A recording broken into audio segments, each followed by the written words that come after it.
In this PowerPoint, it will be discussing the different elements of a numerical model, which is part of biomechanics. So biomechanics is the discussion of the different mechanical elements of our body. It is applied in sport to prevent injury, improve equipment, improve technique, and finally for our muscle recruitment. So just for an introduction to the numerical model, so starting with kinematics, it is the study of motion, so a change in position.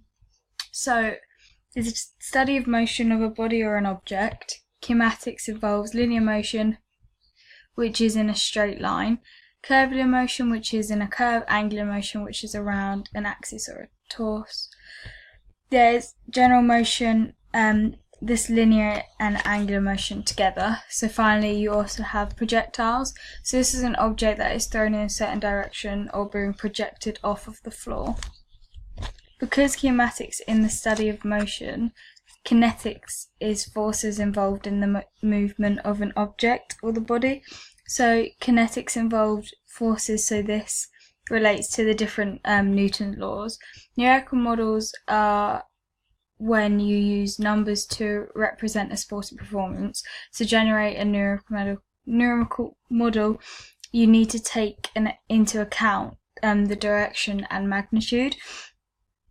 So to model the best performance, you should use a professional. This is because it will be more accurate to their sport.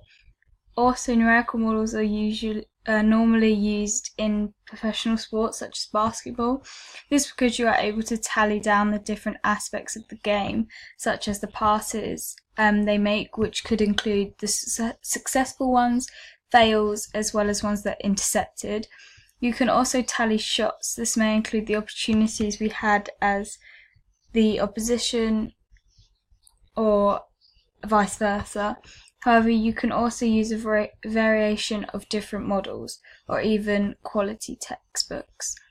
Numerical models are created by specialized equipment, footage, as well as a qualified person to analyze that data collected to react an outcome.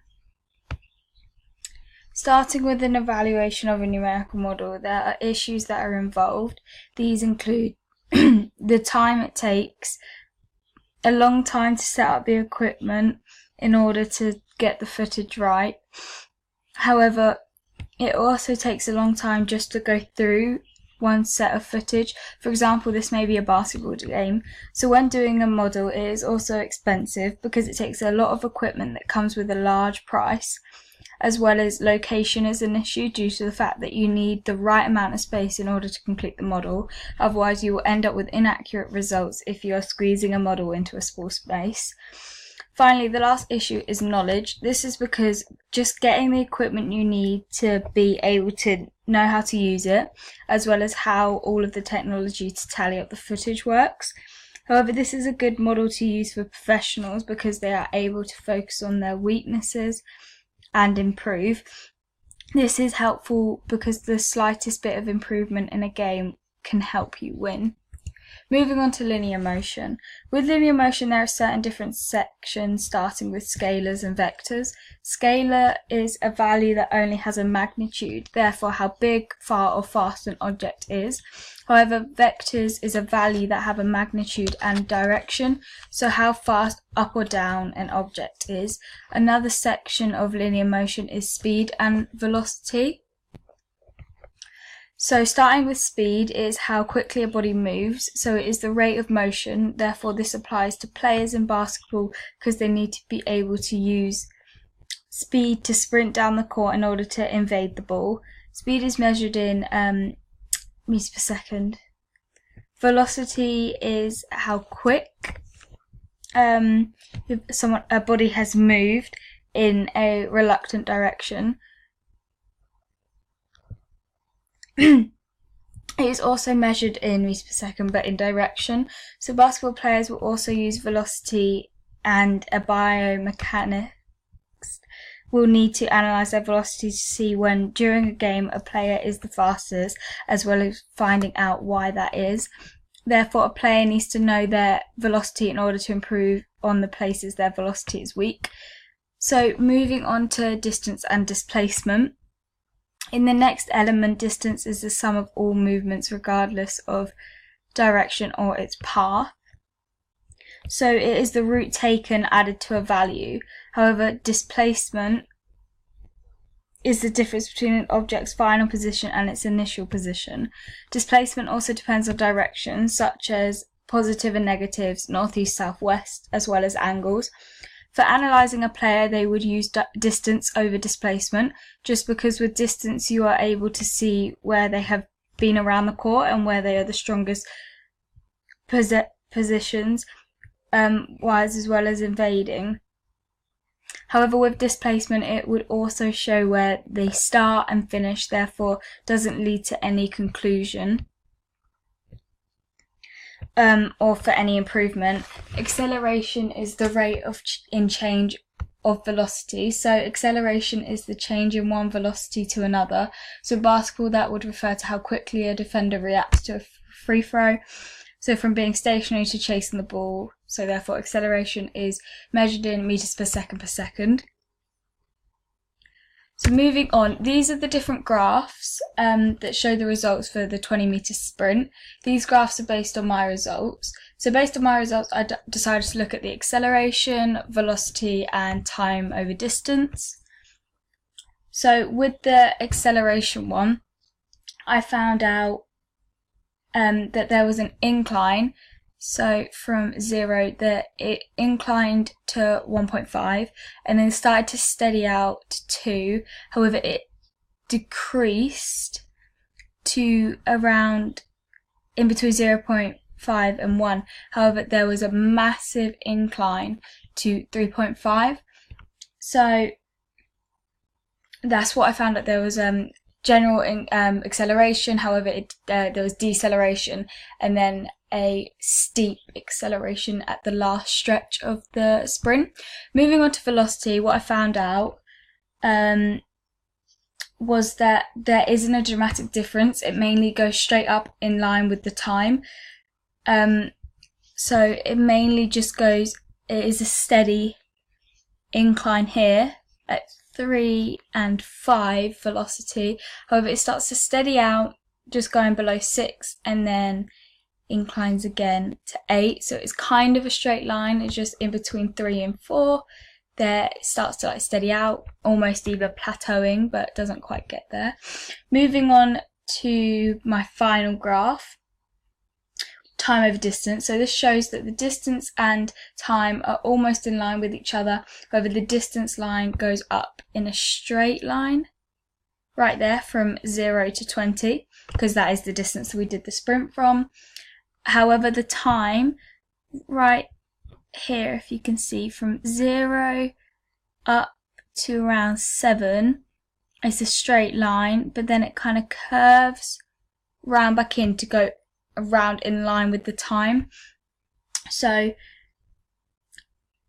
the distance line goes straight up and the time has a curve, so that means that if the time was less, so if you took less time in between each cone at each interval, that means the lines would near enough match up straight next to each other.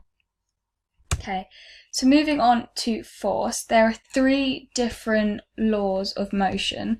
The first law is the law of inertia, which means the object or body has a reluctance to change its state of motion, whether it is static or moving. So, however, it will move if a force or something else is exerted on it. So this relates to basketball because when you're doing a free throw, the ball is not going to want to go into the net. Therefore, the force exerted by the player will make the ball travel. The second law of motion is acceleration. For this law, there are 2 sections to it. So it means that there is a proportional relationship between the object and the force applied, as well as the second part, which is whatever the direction you apply the force, acceleration will meet the force in the same direction.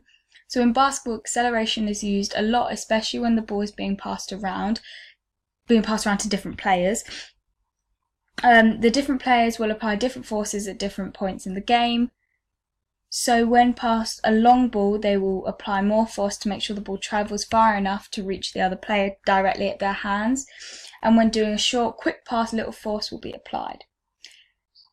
Finally, the last force is action and reaction, which is when for every action force there is an equal and opposite reaction force. So in basketball this applies to when they are dribbling the ball, there is an action force when the ball is pushed down and hits the ground. So this is where you take an image of the whole body and see what movements are created. This can be used for a goal swing or even a free throw / shot in basketball. So shutter speed and frame rate is also a key element to recording. So for frame rate, you need a high speed camera to be able to take a slow motion recording. However, with shutter speed, the slower the speed means the less detail you will get. Therefore, the faster the shutter speed, the better recording. On the other hand, the issue with the fast shutter speed is you don't get a lot of light, which means you need to have a lot of light when having to record the certain action. The final element is digital images. So this is when you take pictures alongside the recording, so it means that you are able to look at different angles of the joints. With the measuring side of things, there are also 3 different elements of measuring. Firstly, there is perceptive error. So this could be to do with not setting up the recording right, measuring, therefore you won't capture the right image for angles, which creates inaccurate data. The other elements are horizontal scaling, which is when you scale the camera so you can get the whole image of the athlete. This is good use in sprint or just a basketball game in general. However, the vertical scale is the same but vertical and used for. This is the data that we collected from Brighton University from the force plate experiment that we did. I will analyse this in 6.4.